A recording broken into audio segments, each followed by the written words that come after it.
Assalamualaikum warahmatullahi wabarakatuh. Perkenalkan, nama saya Neni Haryani dengan NIM 2002105020016 dari kelas Teknik Komputer A. Adapun tujuan saya untuk membuat video pembelajaran ini adalah untuk memenuhi tugas mata kuliah Analisis Desain Sistem Informasi. Pada video ini saya akan membahas materi tentang pemodelan proses. Adapun pokok pembahasan yang akan dibahas dalam video ini, yang pertama, apa itu model dan model proses. Yang kedua, simbol-simbol dalam DAD. Yang ketiga, aturan-aturan pembuatan DAD. Yang keempat, beberapa kesalahan umum dalam pembuatan DAD. Dan yang kelima, kapan memodelkan proses. Selanjutnya, tujuan sub pokok pembahasan. Yang pertama, dapat memahami definisi model dan model proses. Yang kedua, dapat memahami simbol-simbol dalam DAD. Yang ketiga, dapat memahami aturan-aturan pembuatan DAD. Yang keempat, dapat memahami kesalahan dalam membuat DAD. Dan yang kelima, dapat memahami kapan memodelkan proses. Pemodelan proses. Proses modeling adalah teknik mengelola dan mendokumentasikan struktur dan aliran data melalui proses sistem dan logika, kebijakan dan prosedur yang akan diimplementasikan oleh proses sistem. Pemodelan proses merupakan suatu teknik pengorganisasian dan pendokumentasian struktur dan aliran data ke dalam proses, sistem atau logika, kebijakan-kebijakan dan prosedur-prosedur yang akan diimplementasikan oleh suatu proses sistem. Model yang digunakan dalam pemodelan proses adalah menggunakan diagram alir data, data flow diagram.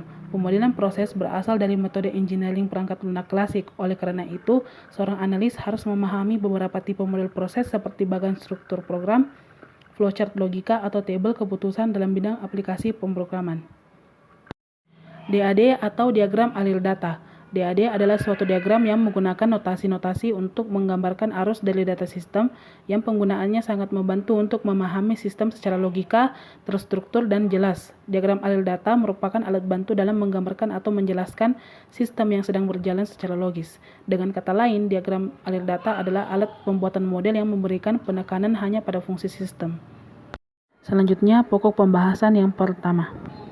Apa itu model, pemodelan proses, dan DAD. Yang pertama, model. Model adalah representasi dari realitas, umumnya dinyatakan dalam bentuk grafis. Yang kedua, pemodelan proses. Pemodelan proses adalah teknik untuk menata dan mendokumentasikan proses, input, output, dan simpanan data dalam suatu sistem. Dan juga merupakan alat dalam rekayasa perangkat lunak dan sering dipakai untuk memodelkan hal lain yang bukan perangkat lunak.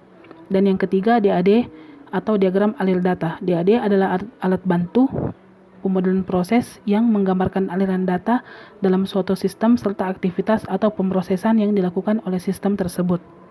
Selanjutnya, pokok pembahasan yang kedua yaitu simbol-simbol DAD. Simbol pertama yaitu simbol proses.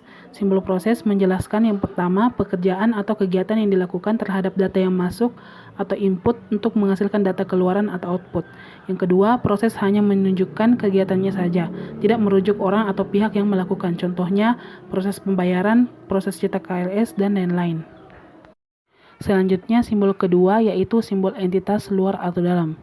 Pada simbol entitas ini menjelaskan bahwa yang pertama, pihak di dalam atau di luar organisasi, bisa orang atau organisasi yang mengirimkan input ke sistem atau menerima output dari sistem. Yang kedua, menunjukkan batasan dari sistem. Yang ketiga, tidak sama dengan entitas dalam basis data. Contohnya bank, sekretariat, kaprodi, departemen pendidikan, dan lain-lain. Simbol ketiga yaitu simbol simpanan data. Pada simbol simpanan data ini menjelaskan yang pertama kumpulan data. Yang kedua bisa berupa file atau basis data tapi tidak selalu berupa file atau basis data. Contohnya file mahasiswa, data KLS, dan lain-lain. Yang terakhir simbol keempat yaitu simbol aliran data. Pada simbol aliran data menjelaskan bahwa yang pertama menyatakan data masukan ke suatu proses atau data keluaran dari suatu proses. Yang kedua, dapat juga menyatakan update data dalam suatu file, basis data, atau simpanan data yang lain. Contohnya mata kuliah yang diambil, jumlah yang dibayarkan, saldo terakhir, dan lain-lain. Langkah-langkah dalam pembuatan DAD. Yang pertama, identifikasi entitas dalam dan luar yang terlibat dalam sistem. Yang kedua, identifikasi semua input dan output yang berhubungan dengan entitas tersebut. Yang ketiga, gambarkan diagram konteksnya atau DAD level yang paling atas. Yang keempat, jika perlu, gambarkan diagram berjenjang atau diagram dekomposisi. Yang kelima, identifikasi simpanan data. Yang keenam, gambarkan DAD untuk level 0. Dan yang ketujuh, jika perlu, gambarkan DAD untuk level 1 dan seterusnya sampai dengan level yang dibutuhkan. Selanjutnya, pokok pembahasan yang ketiga yaitu aturan-aturan dalam pembuatan DAD. Yang pertama, minimal salah satu ujung suatu aliran data adalah proses. Jadi tidak boleh ada aliran data dari entitas ke entitas, dari entitas ke simpanan data, dari simpanan data ke entitas, dan dari simpanan data ke simpanan data. Yang kedua, data yang mengalir dalam setiap level DAD harus konsisten, atau jumlah data yang masuk dan keluar dalam suatu proses harus konsisten. Yang ketiga, suatu proses harus mempunyai output. Yang keempat, suatu proses harus mempunyai input. Yang kelima, suatu proses harus punya cukup input untuk menghasilkan output. Yang keenam, proses-proses yang hanya melewatkan data tanpa melakukan pemrosesan data tersebut sebaiknya tidak digambarkan. Yang ketujuh, data-data yang berasal dari sumber yang sama dan mengalir dengan tujuan yang sama dapat digambar dalam suatu aliran data atau aliran data komposit. Yang kedelapan, jangan gunakan aliran data menyebar untuk DAD yang penting. Sebaiknya aliran data dipisahkan menurut komponen-komponennya. Yang kesembilan, sebaiknya simpanan data diberi nama sesuai dengan nama yang dipakai dalam model data. Kata data tidak perlu dipakai. Dan yang kesepuluh, untuk mengurangi kompleksitas gambar, simbol-simbol proses, entitas maupun simpanan data dapat dibuat duplikatnya. Selanjutnya, pokok pembahasan yang keempat yaitu beberapa kesalahan umum dalam pembuatan DAD. Yang pertama, black hole. Black hole yaitu proses tanpa output. Yang kedua, miracle yaitu proses tanpa input. Yang ketiga, gray hole yaitu proses tanpa input memadai untuk menghasilkan output. Yang keempat, data store atau simpanan data tidak memiliki keluaran atau output. Yang kelima, data store atau simpanan data tidak memiliki masukan atau input. Yang keenam, hubungan langsung antar entitas luar. Yang ketujuh, masukan langsung entitas data store. Yang kedelapan, keluaran langsung dari data store ke entitas luar. Yang kesembilan, hubungan langsung antar data store. Dan yang kesepuluh, data masukan dan keluaran yang tidak bersesuaian dalam data store. Dan terakhir, pokok pembahasan yang kelima yaitu kapan memodelkan proses.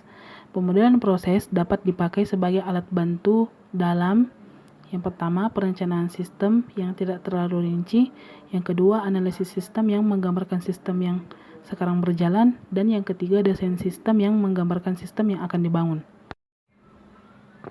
Kesimpulan yang dapat diambil dari penjelasan maupun dari pembahasan tersebut yaitu pemodelan proses adalah teknik untuk menata dan mendokumentasikan proses, input, output, dan simpanan data dalam suatu sistem. Pemodelan proses juga merupakan alat dalam rekayasa perangkat lunak dan sering dipakai untuk memodelkan hal lain yang bukan perangkat lunak. Sedangkan DAD atau diagram alir data atau biasa disebut data flow diagram adalah sistem diagram alir data yang dibuat untuk membantu perancangan perangkat lunak untuk kebutuhan personal, bisnis, maupun organisasi. Terdapat 4 macam simbol diagram yang digunakan yaitu proses, entitas, simpanan data, dan aliran data. Untuk membuat diagram alir data yang baik, perlu untuk menambahkan data store atau simpanan data dan mendefinisikan jumlah input dan output secara eksplisit dan dengan proses relasi yang sesuai dengan kebutuhan produk. Sekian video pembelajaran mengenai materi pemodelan proses dan DAD atau diagram alir data dari saya. Kurang dan lebihnya mohon dimaafkan. Terima kasih. Wassalamualaikum warahmatullahi wabarakatuh.